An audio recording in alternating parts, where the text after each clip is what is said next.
रहमान रहीम। सब मुसलमान भाइयों नू अस्सलाम वालेकुम। पंजाबी चैनल पेंडा हिकमत दा तो मुहम्मद ताहिर महमूद तुहाडे पेशे खिदमत है। अज मैं आपदे भाइयों नू शतूत दा जिहड़ा दरख्त है इहदे मुतलक कोई थोड़े जे मालूमात देनियां ने। शतूत दे दरख्त नू तो सब ही जानते हैं। ਇਹਦਾ ਮਜ਼ਾਜ ਹੈਗਾ ਸਰਦ ਖੁਸ਼ਕ। ਇਹਦੀਆਂ ਜਿਹੜੀਆਂ ਗੋਲਾਂ ਲੱਗਦੀਆਂ ਅੱਜ ਕੱਲ੍ਹ ਇਹਦੀਆਂ ਗੋਲਾਂ ख़त्म ਹੋ ਚੁੱਕੀਆਂ ਵਾ। ਜਦੋਂ ਅਸੀਂ ਇਹ ਵੀਡੀਓ ਬਣਾ ਰਹੇ ਹਾਂ ਇਹਦੀਆਂ ਗੋਲਾਂ ਲਾ ਲਈਆਂ ਬੰਦਿਆਂ ਨੇ, ख़त्म ਹੋ ਗਈਆਂ। ਇਹਦੀਆਂ ਗੋਲਾਂ ਬੜੀਆਂ ਸ਼ੌਕ ਨਾਲ ਖਾਈਆਂ ਜਾਂਦੀਆਂ ਨੇ। ਨਿਆਣੇ ਸਿਆਣੇ ਸਭ ਇਹਦੀਆਂ ਗੋਲਾਂ ਸ਼ੌਕ ਨਾਲ ਖਾਂਦੇ। ਮਿੱਠੀਆਂ ਹੁੰਦੀਆਂ, ਮਜ਼ੇਦਾਰ ਲਜ਼ੀਜ਼ ਹੁੰਦੀਆਂ। ਇਹਦੀਆਂ ਗੋਲਾਂ ਗਲੇ ਦੇ ਜਿਹੜੇ ਅਮਰਾਜ਼ ਆ ਉਹਦੇ ਵਾਸਤੇ ਬੜੀਆਂ ਚੰਗੀਆਂ ਨੇ। जे किसी भी बंदे नूं प्यास बहुत लगती होवे ते ओहदियां गोलां खाण दे नाल वो प्यास ओहदी ठीक हो जाती है, ज़्यादा प्यास लगनी हट जाती है। जे किसी भैन भाई दे खून दे विच गर्मी होवे ओहदियां गोलां खाण दे नाल वो गर्मी भी हट जाती है। ओहदी गर्मी बिल्कुल इतदाल ते आ जाऊगी, ठीक हो जाऊगी।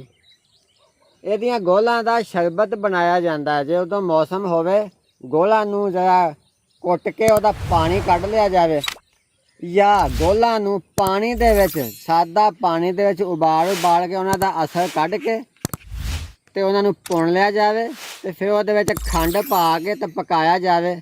ਜਦੋਂ ਚੰਗਾ ਗਾੜਾ ਹੋ ਜਾਵੇ ਤੇ ਉਦੋਂ ਚੁੱਲ੍ਹੇ ਤੋਂ ਦੇਜਕੀ ਲਾ ਲਓ ਤੇ ਉਹ ਮਹਿਫੂਜ਼ ਕਰ ਲਓ। 1-2 ਚਮਚ ਸੁਬਾਹ ਦੁਪਹਿਰ ਸ਼ਾਮ ਉਹ ਸ਼ਰਬਤ ਉੱਦਾਂ ਹੀ ਪੀ ਲਓ ਜਾਂ ਪਾਣੀ ਦੇ ਵਿੱਚ ਹੱਲ ਕਰਕੇ ਪੀ ਲਓ। ਇਹਦੇ ਜਿਹੜੇ ਆ ਪੱਤੇ ਆ, ਇਹਦੇ ਪੱਤਿਆਂ ਦਾ ਵੀ ਸ਼ਰਬਤ ਬਣਦਾ ਹੈ। ਇਹਦੇ ਜਿਹੜੇ ਸਭ ਅਜਜ਼ਾਬ ਆ ਸਭ ਹੀ ਅੱਲਾ ਦੇ ਫਜ਼ਲ ਨਾਲ ਮੁਫੀਦ ਆ। ਅਗਰ ਗੋਲਾਂ ਨਾ ਵੀ ਲੱਭਣ, ਕਿਉਂਕਿ ਗੋਲਾਂ ਇਹ ਮੌਸਮ ਬਹਾਰ 'ਚ ਇਹਨੂੰ ਲੱਗਦੀਆਂ ਤੇ ਜਲਦੀ ख़त्म ਹੋ ਜਾਂਦੀਆਂ, ਡਿੱਗ ਪੈਂਦੀਆਂ ਪੱਕ ਕੇ, ਜਾਂ ਬੰਦੇ ਖਾ ਪੀ ਜਾਂਦੇ ਇਹਨਾਂ ਨੂੰ। ਇਹਦੇ ਪੱਤੇ ਲੈ ਲਓ, ਅੱਧਾ ਕਿਲੋ ਪੱਤੇ ਦੇ ਲੈ ਲੈਣੇ ਜਾਂ ਪਾਈਆ ਪੱਤੇ ਲੈ ਲਓ। ਅੱਧਾ ਕਿਲੋ ਨਾ ਕਰੋ, ਪਾਈਆ ਪੱਤੇ ਦੇ ਲੈ ਲਓ ਤੇ ਇਹਨੂੰ ਥੋੜ੍ਹੇ ਥੋੜ੍ਹੇ ਟੁਕੜੇ ਕਰਕੇ। ਇਹਦਾ ਤਰੀਕਾ ਇਹ ਹੈ ਕਿ ਇਹਨੂੰ ਆ ਟੁਕੜੇ ਕੀਤੇ ਜਾਣ, ਇੱਦਾਂ ਥੋੜ੍ਹੇ ਥੋੜ੍ਹੇ। ਕੈਂਚੀ ਨਾਲ ਕੱਟ ਲਓ, ਹੱਥ ਨਾਲ ਤੋੜ ਲਓ ਜਾਂ ਚਾਕੂ ਦੇ ਨਾਲ ਕੱਟ ਲਓ ਜਾਂ ਕੁੰਡੀ ਦੇ ਵਿੱਚ ਕੁੱਟ ਲਓ। ਕੁੱਟ ਕੇ ਇਹਦਾ ਬਰੀਕ ਕਰ ਲਓ। ਇਹਦੇ ਪਾਈਆ ਪੱਤੇ 1.5 ਕਿਲੋ ਪਾਣੀ ਦੇ ਵਿੱਚ ਡੋਬ ਕੇ ਦੇਜਕੀ ਤੇ ਢੱਕਣ ਦੇ ਕੇ ਤੇ ਉੱਤੋਂ ਉਹਦਾ ਮੂੰਹ ਬੰਨ੍ਹ ਕੇ ਰੱਖ ਦਿਓ ਤਾਂ ਕਿ ਉਹਦੇ ਵਿੱਚ ਕੋਈ ਕੀੜਾ ਕੂੜਾ ਨਾ ਜਾਵੇ। ਉਹਨੂੰ 5-6 ਘੰਟੇ ਪਿਆ ਰਹਿਣ ਦਿਓ। ਉਸ ਤੋਂ ਬਾਅਦ ਕੱਪੜਾ ਉੱਤੋਂ ਲਾ ਕੇ ਤੇ ਦੇਜਕੀ ਨੂੰ ਚੁੱਲ੍ਹੇ ਤੇ ਰੱਖੋ, ਅੱਗ ਉਹਦੇ ਤੇ ਬਾਲੋ ਮੱਠੀ, ਬਹੁਤੀ ਤੇਜ਼ ਭਾਂਬੜ ਨਹੀਂ ਬਾਲਣਾ, ਮੱਠੀ ਅੱਗ ਬਾਲੋ। ਜਦੋਂ ਉਬਲਣ ਲੱਗ ਪਵੇ ਤੇ ਉਹਨੂੰ ਅੱਧਾ ਕੁ ਘੰਟਾ ਉਬਲਣ ਦੇਣਾ। ਅੱਧਾ ਘੰਟਾ ਤਾਂ ਉਹਨੂੰ ਉਬਲਣ ਦਿਓ ਤਕਰੀਬਨ ਮੱਠੀ ਅੱਗ ਤੇ। ਉਸ ਤੋਂ ਬਾਅਦ ਉਹ ਦੇਜਕੀ ਨੂੰ ਅੱਗ ਤੋਂ ਲਾ ਲਓ, ਲਾ ਕੇ ਫਿਰ ਢੱਕਣ ਦੇ ਕੇ ਤੇ ਉੱਤੇ ਕੱਪੜਾ ਬੰਨ੍ਹ ਦਿਓ। ਜਦੋਂ ਪਿਆ ਪਾਣੀ ਠੰਡਾ ਹੋ ਜਾਵੇ ਤੇ ਉਦੋਂ ਉਹਨੂੰ ਕੱਪੜੇ ਦੇ ਵਿੱਚੋਂ ਪੁਣ ਲਓ। ਜਿਹੜਾ ਆ ਪੱਤਿਆਂ ਦਾ ਫੋਗ ਹੋਣਾ ਉਹ ਸਿੱਟ ਦਿਓ। ਬਾਕੀ ਪਾਣੀ ਜਿਹੜਾ ਉਹ ਤੋਲ ਲਓ ਕਿ ਕਿੰਨਾ ਪਾਣੀ ਹੈ। ਜਿੰਨਾ ਪਾਣੀ ਹੋਵੇ ਓਨੀ ਉਹਦੇ ਵਿੱਚ ਚੀਨੀ ਜਾਂ ਕੁਛ ਥੋੜ੍ਹੀ ਜਿਹੀ ਘੱਟ ਪਾ ਕੇ ਤੇ ਉਹਨੂੰ ਫਿਰ ਚੁੱਲ੍ਹੇ 'ਤੇ ਰੱਖੋ ਅੱਗ 'ਤੇ।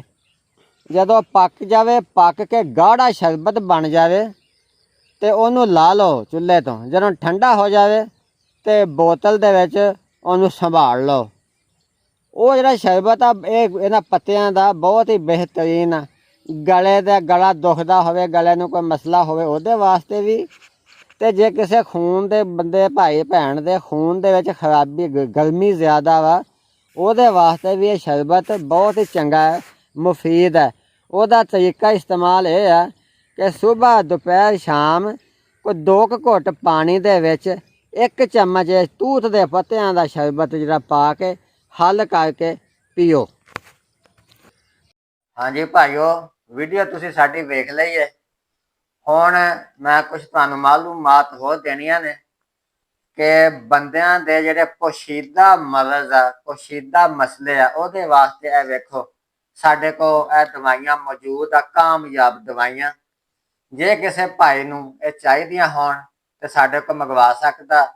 ਇਸ ਤੋਂ ਇਲਾਵਾ ਬੁੱਢੀਆਂ ਦੇ ਪੋਸ਼ੀਦਾ ਮਰਜ਼ਾਂ ਦੀਆਂ ਦਵਾਈਆਂ ਵੀ ਸਾਡੇ ਕੋਲ ਹੈਗੀਆਂ।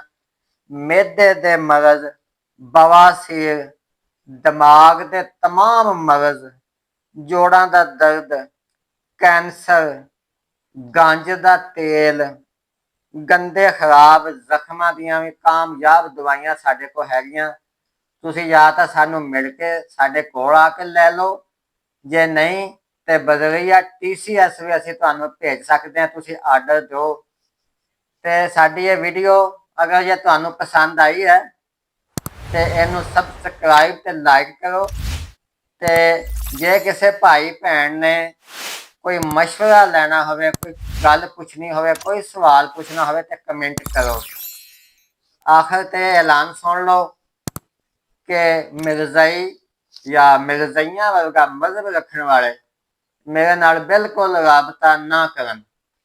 ਮੇਰੇ ਨਾਲ ਕਾਲ ਕਰਨ ਵਾਸਤੇ ਨੰਬਰ ਮੇਰਾ ਨੋਟ ਕਰ ਲਓ, ਹਕੀਮ ਮੁਹੰਮਦ ਤਾਹਿਰ ਮਹਿਮੂਦ, 0310 80 36 552।